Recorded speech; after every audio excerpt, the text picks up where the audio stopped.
Hello दोस्तों, आप लोगों का हमारी इस नई वीडियो में स्वागत है।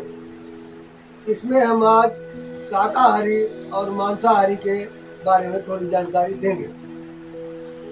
हाँ, तो शाकाहारी और मांसाहारी जीवों में अलग अलग लक्षण पाए जाते हैं। शाकाहारी जीवों में अलग अलग लक्षण पाए जाते हैं। शाकाहारी जीव जो है उनका खाना वो है जैसे साग सब्जी और अपने पेड़ों से मिलने वाले फल फ्रूट, दूध, दही दही वो खान उनका खाने में वो आता है जो जिसमें किसी जीव की जान ना जाए। और मांसाहारी जीव एक दूसरे जीवों बड़े बड़े जीव जो छोटे जीवों के सहारे रहते हैं, जो भी तगड़ा पड़ता है उसको मार काट के खाते हैं। और शाकाहारी जीव चाहे 4 दिन 8 दिन का भूखा हो, लेकिन शाकाहारी जीव हमेशा मिलजुल कर खाते हैं। जैसे हमारे बैलों को ले लो, बैल अभी तक लोग पालते थे, तो भले ही 4 दिन के भूखे हो गाय या बैल, और बैलों को 4 दिन के भूखे के बाद में अगर मांस का टुकड़ा डाल दिया उनके सामने, तो वो शाकाहारी जीव गाय या बैल या भैंस जानवर ये कोई नहीं खाएगा। और उनको थोड़ा अगर चारा डाल दिया तो दोनों बैल मिलके खा लेते हैं।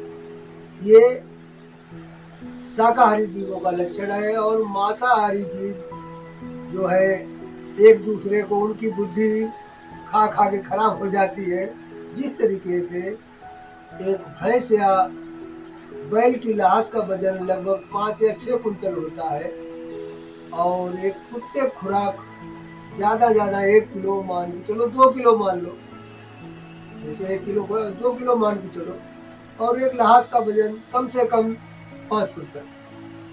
अगर वो लहास को 5 कुत्ता खा रहा है, उसका पेट भी भर गया खा के, फिर भी वो एक खेत दूर से दूसरे कुत्ते को आते अगर देखेगा तो उसकी आत्मा में जलन पैदा होती है, और वो सोचता है ये अगर आ गया तो ये सारा कुछ यही खा जाएगा, हमारे लिए कुछ नहीं बचेगा।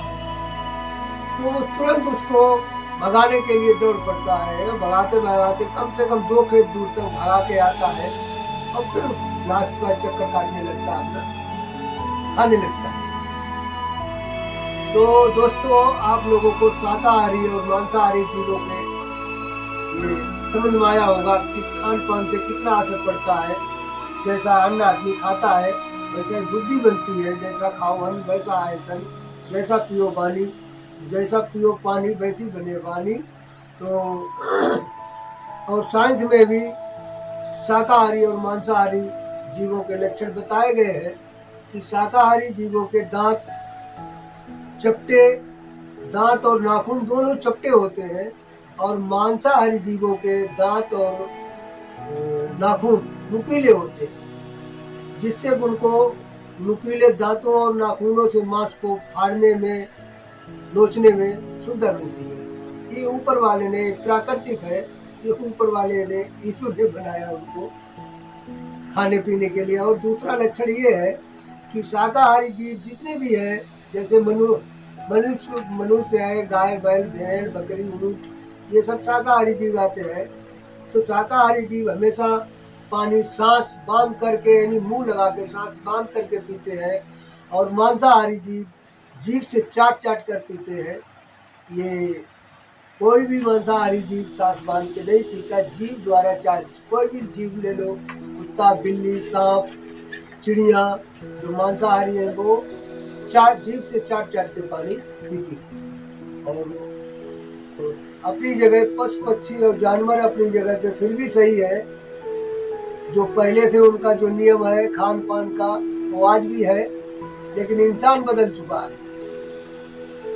और बाकी पशु पक्षी उनके जो भी नियम है, जैसे 1 साल दूध देना, दूसरी साल बच्चा देना, बकरी हो या भैंस हो, सबका नियम अपना जो भी अलग अलग है वो सब नियम चल रहे, लेकिन इंसानों का सब नियम भंग है। बाकी कोई नहीं बदला, केवल इंसान खान पान में भ्रष्ट हो गया, हर चीज से भ्रष्ट हो गया, और बाकी कोई चीज नहीं बदला। चंदा न बदला, सूरज न बदला, न बदला जमी आसमान की कितना बदल गया इंसान। बाकी कोई चीज नहीं बदली, लेकिन इंसान बदल गया है। और इंसानों के लिए ये जीवों का हत्या करना, जीवों ये पाप करना, ये पाप लगेगा। पिछले कर्मों के कारण नरदेही प्राणी पाता है और वादा करके राम भजन का जीव जगत में आता है। जो जीव मांसाहारी है, जो जीव मार के खाते हैं एक दूसरे को, उनको ये बदला देना पड़ेगा। मांस मदिरा जो कोई खावा, 64 जन्म गीत अवतारा, उसको 64 जन्म गीत का मतलब अवतार लेना पड़ता है। और एक दूसरे का बदला देना ही पड़ेगा। कर्म जो करोगे तुम, पड़ेगा भोग ना भरना।